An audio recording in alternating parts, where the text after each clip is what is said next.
Hi there, this is Mrs. Nito, and today we're going to be looking at how to calculate the perimeter of some of our basic polygons.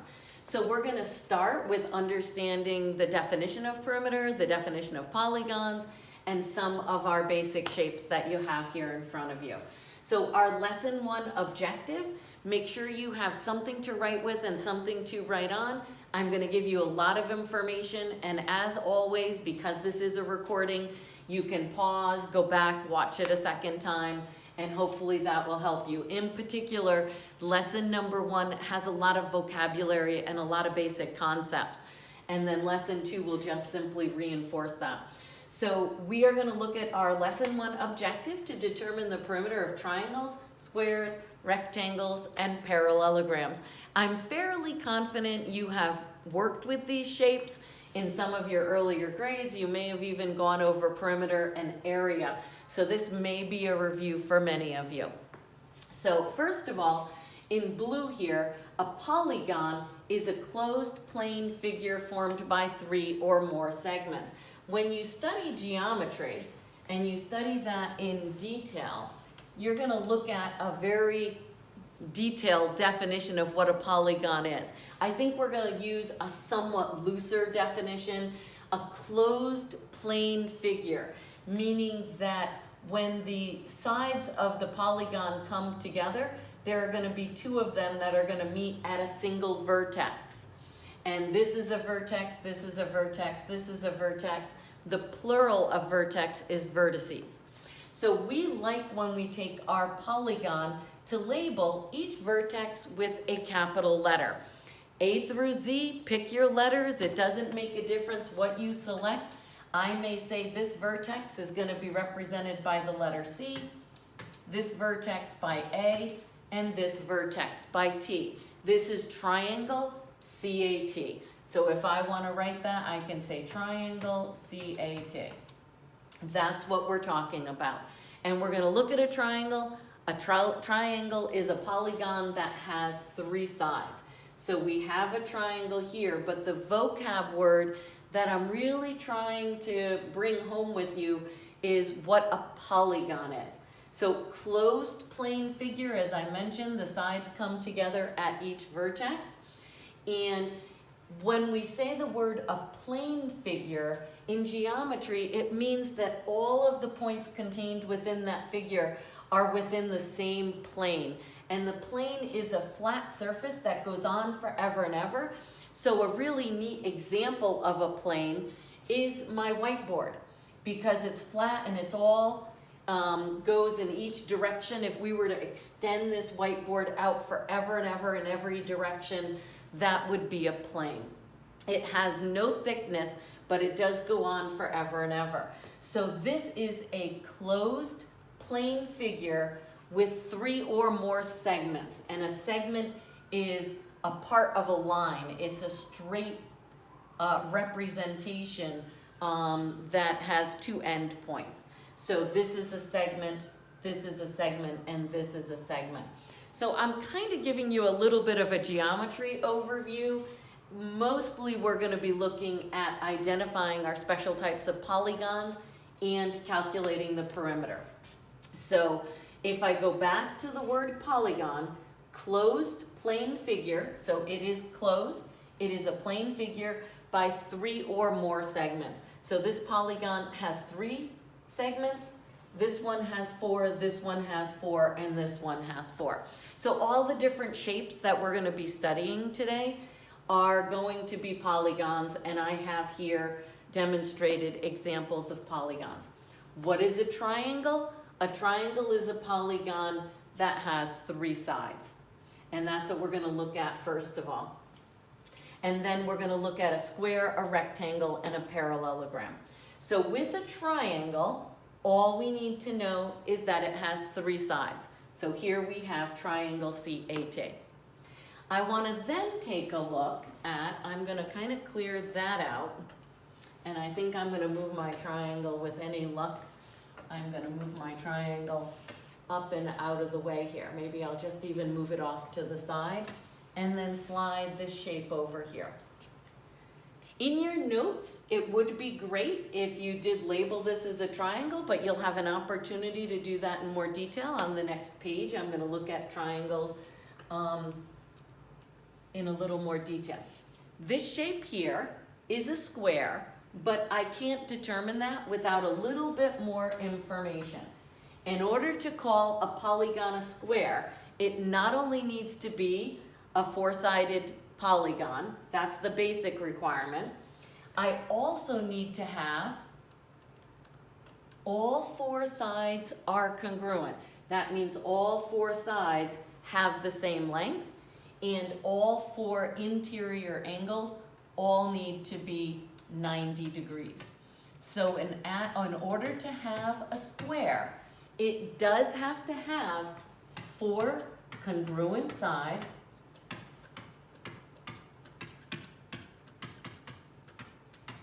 and four right angles. Oh my goodness, vocab everywhere. Congruent sides are sides with the same length. If we want to talk about that loosely, we may say the sides are equal. And then right angles, I hope you studied that in an earlier class as well. It means the angle has a measure of 90 degrees. So I am going to go on the assumption that you know that right angles means the angle is 90 degrees, and this is the symbol, this kind of like partial box is what we use to demonstrate or indicate that that angle is a 90-degree angle. That's a mathematically accepted symbol for a right angle, which is a 90-degree angle. So much of what we have in life is represented by 90-degree angles. If you think about this corner right here is 90 degrees. If you think about the corner down here, this is 90 degrees. If we look at any of the board, all the corners are 90 degrees. Anywhere you look around, most of those angles are 90 degrees. So that is a square. We're going to look at that in more detail in one of our future pages on this flip chart. And then I'm going to go ahead and get rid of that. If you didn't get all of that down, I'm not worried about it at this point. And then I'm going to slide my square over here into nowhere's land. And I'm going to bring up our next shape.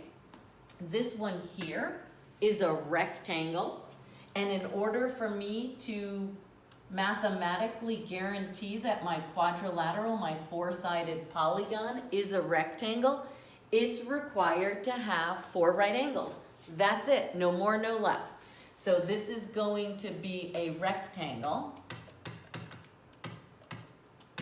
And the requirement for a rectangle is going to be, it's going to have four sides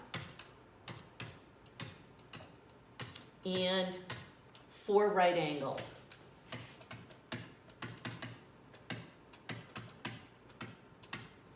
And again, my right angle means it's going to measure 90 degrees, and that's the symbol that is going to be the accepted notation that indicates that it is a rectangle. There is a really kind of a neat little feature that goes along with it. In rectangles, if it does have four right angles, then the opposite sides have the same length. And I probably should have mentioned these tick marks or these hash marks. I use them all the time in my geometry class, so I almost forget to mention it. If it's your first time seeing them, you might be, what the heck is she doing there? It indicates, it's a mathematical notation that indicates that those sides are the same length. They are congruent. So this side is congruent to this side, and this side is congruent to that side. So what do we have to define a rectangle? It needs to be a four-sided polygon, and it has to have four right angles in the interior. Once we know that, we know we have a rectangle, and we can go ahead and calculate the perimeter of that. And then I'm gonna, again, if you missed that, you can always pause the video, or it will be on a future slide. I'm gonna go ahead and erase it, and then move my rectangle over here. And then let's take a look at this last shape. If there are any of these shapes that I would question that perhaps you hadn't studied before, it's possible that this shape is one that you might not have spent a lot of time on. It's called a parallelogram, and what it means is that both pairs of opposite sides, these two sides are across from each other. There is a side in the polygon between them. They're non-consecutive sides. The opposite sides in a quadrilateral are non-consecutive sides. Another vocab word, consecutive means next to each other or in order. This one, they go in order. Consecutive is like 3, then 4, then 5, then 6. Those are consecutive numbers. So if they're non-consecutive sides or not adjacent to each other, not next to each other, they don't share a common vertex, then these are across from each other. The easiest thing is just looking at them. These arrowheads, if you do 2 arrowheads or 1 arrowhead or 3 arrowheads, they don't indicate that the sides are congruent, they indicate that they are parallel. So the top and the bottom here are parallel sides, and the left side and the right side are parallel. So this is a parallelogram, and that is a quadrilateral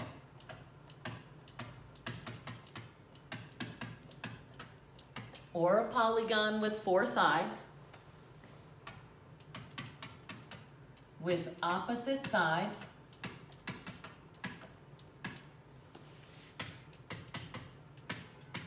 parallel. Kind of makes sense that if it's a parallelogram, it is because the opposite sides are parallel. So these two sides that are across from each other are parallel. That means that they're in the same plane, which we already know. If it's a polygon, they have to be in the same plane.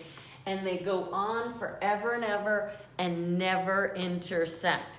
So these two lines here are parallel. They'll go on forever and ever, and they'll always be the same distance apart. And these two sides. So that's the notation for a parallelogram. And as I mentioned before, we will spend a little more time on that vocab afterward. So at that point, if you missed it, we will go back and revisit that definition, or you can go back and look at the video again. Now we have to pick up another vocab word. So I'm going to take a look at what it means to calculate the perimeter of a polygon, and the perimeter is the sum of the lengths of the sides. So the perimeter of a polygon, we are going to add all the sides together. When I want you to think about perimeter, I want you to think the distance around the polygon. So if this were a fence, say, maybe we had a weird part of our land that we wanted to make a garden and it just came out to be this shape here. If I wanted to know how much fencing to use, I would go around the outside and I would add this and this and this. Since I'm measuring it in centimeters, it might be something that maybe I'm making a card for a gift or something, because these are very small dimensions. 4 centimeters is about that distance. So if I want to calculate the perimeter of the triangle, I simply take the sum, that's going to be addition, add all the lengths together. So at that point, let's go ahead and take and add 5 plus 8 plus 4. This is a good one for our mental math. And when we add perimeter, all the lengths are linear, so the units will be linear. And when we get our final answer, it will be linear as well. So it's almost like a label. 4 of these, 8 of these, 5 of these, we add them together. Good mental math, 8 plus 4 is 12, 12 plus 5 is 17. Don't forget the label, that's centimeters. So the perimeter of this 3-sided figure, which is a triangle, so if you notice again, I told you I'd revisit that, a triangle is a polygon with 3 sides. If we want to find the perimeter, we simply add those 3 sides together. In the second example, maybe a little more challenging for you guys. I threw a couple of decimals in because I'm assuming perimeter, I need to add the sides together. So let's go ahead and add 20.3 and 11.5. Nice opportunity for you to go back and revisit adding decimals. And when we add decimals, we line up the decimal point and we add them in columns. So 3 plus 5 is 8. Keep the decimal point in the same spot. 0 plus 1, 2 plus 1. So we added those two together and got 31.8. And then we have to take the 31.8 and add 14. 14 is the same as 14.0. So we go ahead, line up the decimal point, and 8 plus 0, 4 plus 1, and 3 plus 1. So we ended up with 45.8 when we added the three sides together. So the perimeter of this triangle, and it is accepted to use a capital P to represent perimeter. The perimeter of this triangle is 45.8. Don't forget the units. M represents meters. So I'm going to put the M in there for meters, or you could write the whole word out. So, quick synopsis here from this screen. It's a pretty important screen to take note of, so you may want to pause it. Perimeter of a polygon is the sum of the lengths of its sides. We add them all together. A triangle is a polygon with three sides, and there you go. Moving on, let's take a look at a square. The definition of a square: a polygon with four congruent sides. Four congruent sides means four sides with the same length, and these tick marks or hash marks indicate these four sides are all the same length and four right angles. So in each of these figures, and you may need to pause and copy the figures down. You can make a quick sketch. These two figures are squares because they are quadrilaterals, four-sided polygons, with four congruent sides and four right angles. Once you know it's a square, the perimeter of any polygon is the sum of all of the sides.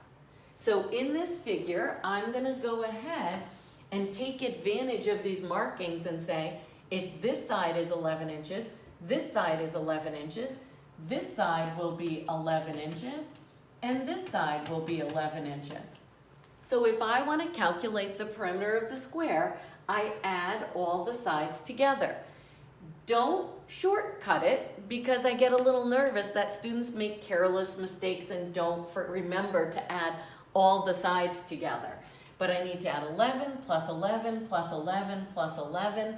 I think most of you guys are going to go, okay, that's 4 times 11, or 44 inches. Which kind of brings me to a neat formula that you can use for perimeter of a square. If you want to shortcut it, you are allowed to multiply 4 times one side. So if you know the length of one side in a square, since all 4 of them have to be the same, you can just multiply 4 times one side and get your answer. Let's go ahead and do example 2. If this side is 3y minus 5, this side has the double hash marks, and it doesn't matter whether you use 1 tick or 2 ticks or 3 ticks. It means they are the same length. So this one is going to be 3y minus 5, 3y minus 5, 3y minus 5. They are all congruent. We're using an algebraic expression to represent those sides, but it's saying they're all congruent. We will eventually be given a value for the perimeter of that square, and you'll be able to solve and figure out exactly what y is equal to. For right now, we just are working on practicing And I'm gonna kind of erase this work here, give us a little bit more space. And I'll just go ahead and leave here that the perimeter is 44 inches. So you have it, but it's out of my way. So in this example here, I can add all four sides together, keeping in mind that I do need to add like terms together. So I'm gonna add 3y plus 3y plus 3y plus 3y. Another nice opportunity for me to do some mental math. 3 plus 3 is 6, plus 3 is 9, plus 3 is 12. And I then add together the negative sign in front of the 5 indicates that 5 is negative. So negative 5 plus negative 5 is negative 10. Negative 10 minus 5 is negative 15. Minus 5 more, sorry, I'm gonna say that again because I don't think that came out right. So negative 5 minus 5 is negative 10. Minus 5 more is negative 15. Minus 5 more is minus 20 or negative 20. So there's the perimeter. If I do it using the basic formula, which is just add all the sides together.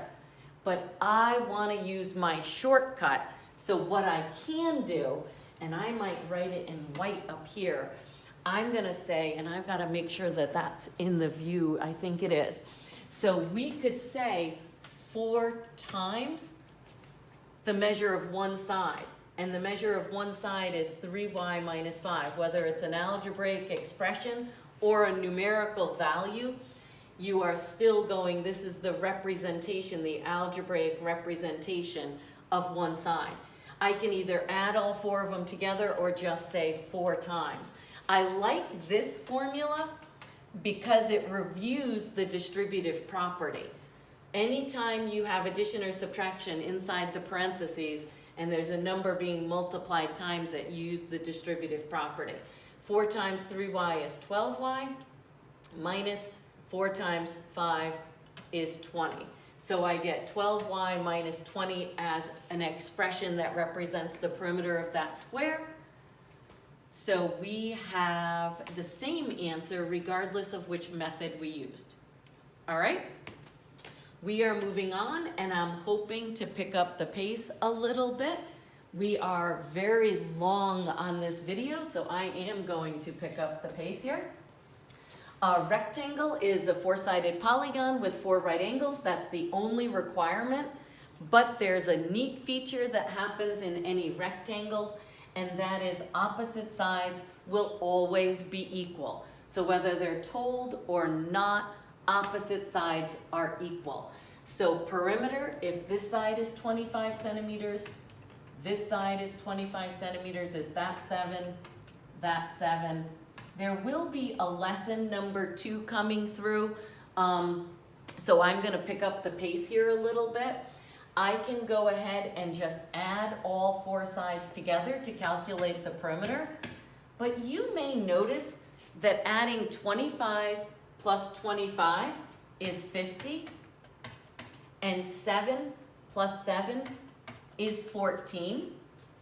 That's really the same thing as 2 times 25 is 50 and 2 times 7 is 14. So if you want a shortcut, I can give you a shortcut for that as well.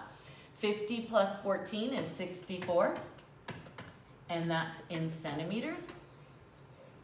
So a neat shortcut for perimeter of rectangle is you can actually double the length and double the width.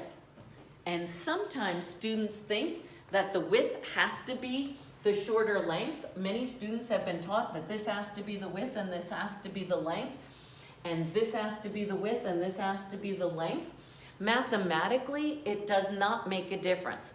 So if you want to call this the width and this the length, depending on the problem you're working on, that's perfectly okay. So I can double double 25 to get 50 and double 7 to get 14 if I want to use this formula. So let's get crazy on finding the perimeter of problem number 2. And let's double 22x minus 8 plus double 9x. Let's go ahead and do that calculation. If you want and you're more comfortable, go ahead, 22x minus 8, go ahead and put all the different side, the algebraic expressions for each side, and add them all together. You'll get the exact same answer. But let's double this value using the distributive property. 2 times 22 is 44.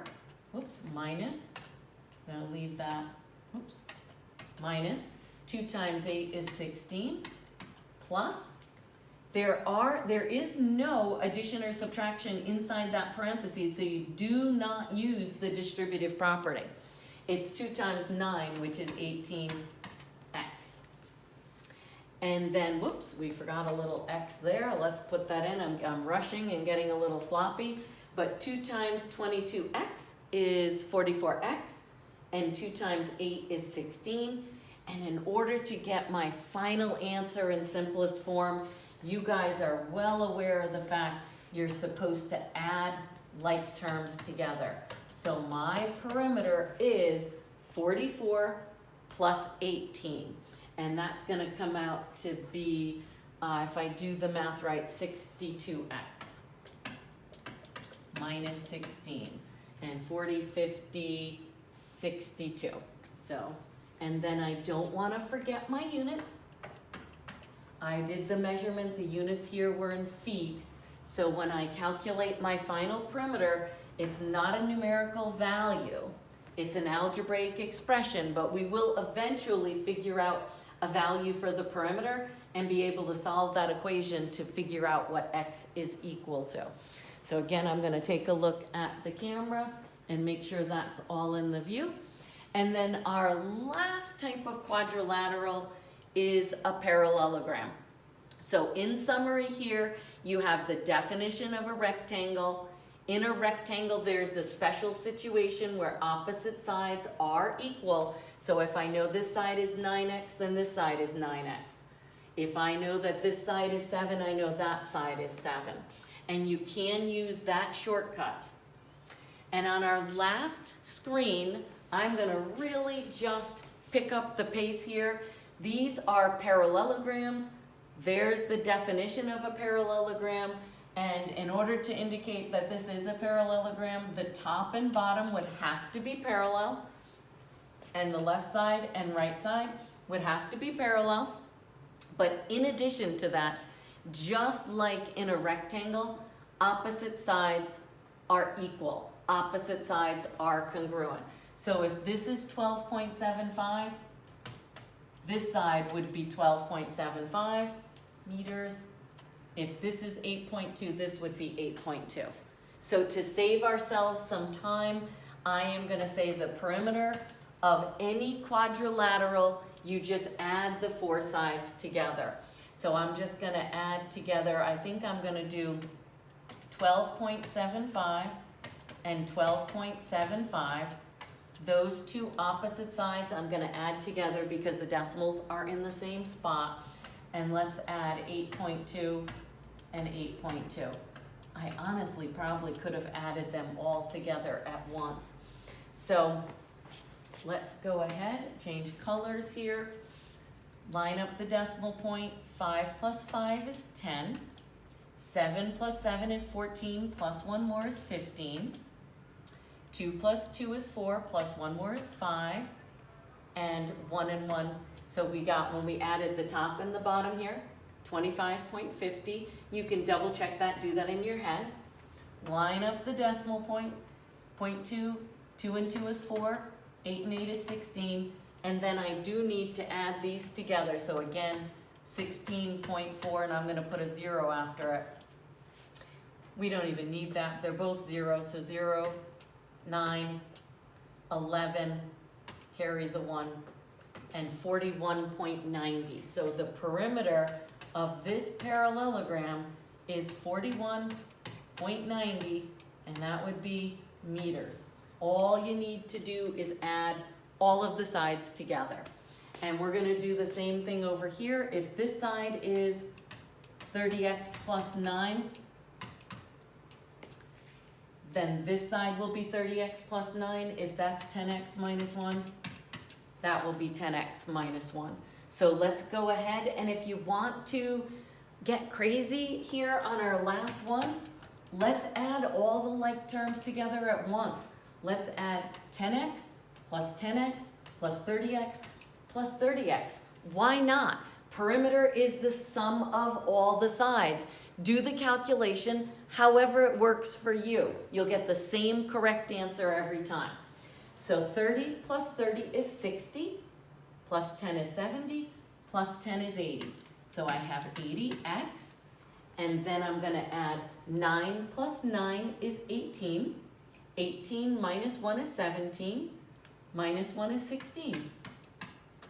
And that is in centimeters. So we could go back again and double check our work.